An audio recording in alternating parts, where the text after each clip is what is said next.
YouTube. What's going on, y'all, man? It's your boy dweeskiiii. Welcome back to another video. Now, today's video, I was sitting back thinking about high school days once again. Always lately, I don't know why I always reminisce about things in high school, but trust me, I ain't one of these type of people that be walking around bragging about all the stuff I did at high school, knowing I'm 28 years old. Fun fact, I ain't 28 years old right now, but I understand the future reference. But today, I thought about a few things that was embarrassing to me that I was a victim of. So, without further ado, let's have a random talk. I can say that at least one or two of them, y'all probably might forgot about that was going on because, let's be honest, me and you both didn't really care that much. But everybody had at least another type of thing that I have listed here that happened to us at least once. So I'm gonna just get right to it. Y'all know me, handy dandy notepad. It's always on me. The first one I got listed here says, when you get called to say the Pledge of Allegiance. This is one of the things that I've never, technically never been a victim of because nothing really bad happened to me afterwards. But I done heard a bunch of kids, when they get called up there, bro, it just be either they be forgetting the words, they either be having a list, they might have braces so they words be sound like shh, something like that. Or you have at least an accent that people might find funny or something like that, bro. I just think that when people do that, usually they be trying to set kids up for failure low key, bro. And then not only that, you know, they used to call, back in my high school days, they used to call two kids from each class. One of them say the Pledge of Allegiance, and the other ones would say the school anthem or something like that if you had one. But in my opinion, I don't know if it was just me, bro, but thinking back, if I was the principal of a school and I was doing stuff like this, I'd be so petty, bro. Especially if it's one of them schools that gets a bad rep talking about how bad the students are, how the teachers don't care, how the principals ain't doing their job, something like that, bro. I'm telling you. And especially if I'm the type of principal that always get backlash from parents and stuff, sometimes for no reason. Oh, I'll be so petty, bro. Grab two of the baddest kids in the classroom because I know they don't know no better, and I'll just have them out there just basically forcing them to say the Pledge of Allegiance and the school anthem. They be forgetting the words and everything. They gonna be sounding like this: I pledge of allegiance to the flag of the United States of U.S. America and to the republic for which it stands, one nation, under Jesus, indivisible, with liberty and justice for all of us. The second one I have listed up here is basically I was a victim of technically, but hopefully y'all hear me out a little bit. But it was one time I pulled up to a Professional Wednesday musty. Now before y'all get the baby comment, y'all could be like, hey, how is it you a victim of being musty? You sound like you the suspect. Hear me out for a sec, bro. The morning of that day, it was the Professional Wednesday. Y'all know what Professional Wednesday is. In my high school, we every Wednesday used to wear either a long sleeve or short sleeve dress shirt with a tie, a bow tie, or a long tie. Usually we had to just wear that every single Wednesday. I thought it was one of the dumbest things in the world, but you gotta do what you gotta do because you're only a student.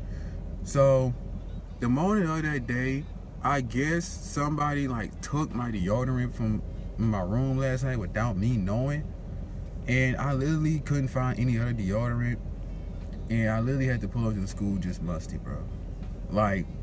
It was hot that day. It was easily 93 degrees outside, somewhere 93, 95, somewhere in that range.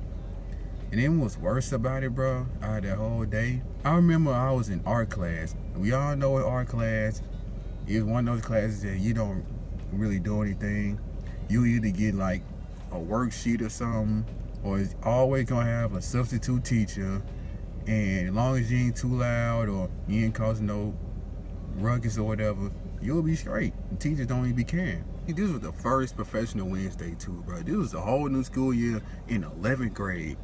Bro, I was sitting in the back of the class because My crush at the time at high school was sitting in the back of the class, and I just be wanting to, you know what I'm saying, low-key look good for low-key. I had a little phase, man. We all did. Don't judge me. And then, all of a sudden, bro, you know when someone's musty, and you can smell the must of, like, as soon as you smell it, your head turns to exactly the person that's musty, bro. I remember my crush and, like, a few other her friends or something was looking dead at me while I was musty, bro. And you know how, like, you know, low-key, you just musty, and you just sitting at the desk and you just doing stuff like this, and you trying to, like, really smell you musty or not, knowing goodness well you are.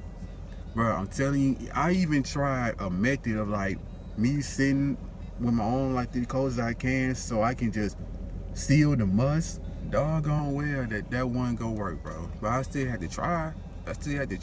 Hey, if it was like 9th grade me, bro, at the PE, I'm telling you, I used to carry a thing of Axe spray, and I was just spraying on my whole clothes and everything, bro. I'm talking about shirt, pants, shoes, armpits, all that, bro. I'm talking about walking into the next class smelling like Cool Rush. The next professional Wednesday, I pulled up, smelling good, put cologne on and deodorant. Come on, man, the cologne and deodorant connection, undefeated. Guess what? And guess what my crush said that day? Oh, Dwight, you smell good. Thank you. You look good too. But anyway, look, I'm telling you, man, I had to bounce back from that day, bro. I couldn't go out like that. Then the last one I have right here is election time BS. We all been through this election time stuff around where we had Mr. This, Miss That, class president, all that stuff, bro. And I never really cared about running it personally because I just didn't really see, like, anything benefiting from this except for, like, high school social status, maybe. Like that, like high school status is like the only thing they can, like, build up with this election stuff, because some of the teachers we had, they be hyping it up like it's just one of the best things a high school student could ever be a part of. But bruh, me personally, I just don't think me being listed as Mr. Junior is gonna help me out in college, bro. I just don't think so. And especially, it be like two sides of people who do elections. It be the one side that be cool and chill and really, like, heartwarming and gentle, and they like pass like bags of candy, maybe a few flyers, and then they be out there with a nice smile, genuine heart. They speaking to you nicely, they pleading their case in a positive way, made you feel pretty good. You like, you know what? I don't really care that much, but since this person's so nice to me, I might as well just vote for him. And then you have the other side when they just do the absolute most, bro. I mean, they out there pulling up with megaphones. They out there pulling up, talking about with a big old speaker or whatever, playing music like crazy. And they have to play the clean version because you know how principals be. And then I remember this one time around election time. It was just one girl. I was in like 10th grade, and this woman was in senior year, I think. She pulled up to the intercom, because usually each time, like, you can just announce yourself, make a case, like intercom, whatever. Bruh, tell me why this woman made a song about election time. I'm talking about the beat was so loud and bumpy. You know when the speakers be hearing stuff so loud, and sometimes it'll just go out for a few seconds maybe, or a split second. That's how it was, bro. I mean, it was just the craziest things I ever heard in my life in high school years, bro. It's at least one of them. Like, she made a whole song. And you know the worst thing about it? She ain't even win. And it's worse than that. She ain't even come close. I'll be shamed, bro. I'll be embarrassed. I won't go to school the next 3 days, bro. I'm telling you. So yeah, man, I just wanted to come up here, list y'all a few things about embarrassing me in high school that I went a victim of. More of the story, please wear your deodorant and don't use Axe body spray no more, because them times it passed us. And if you get called for Pledge of Allegiance or school anthem, please just don't mess up, bro. Because if you do, That's on you. So that be saying shit, like, comment, subscribe, turn the noise on so you be the first person to watch my next video. And while you at share a video with 1 or 2, maybe a few, and then instead I will see y'all on the next one. Peace out, y'all.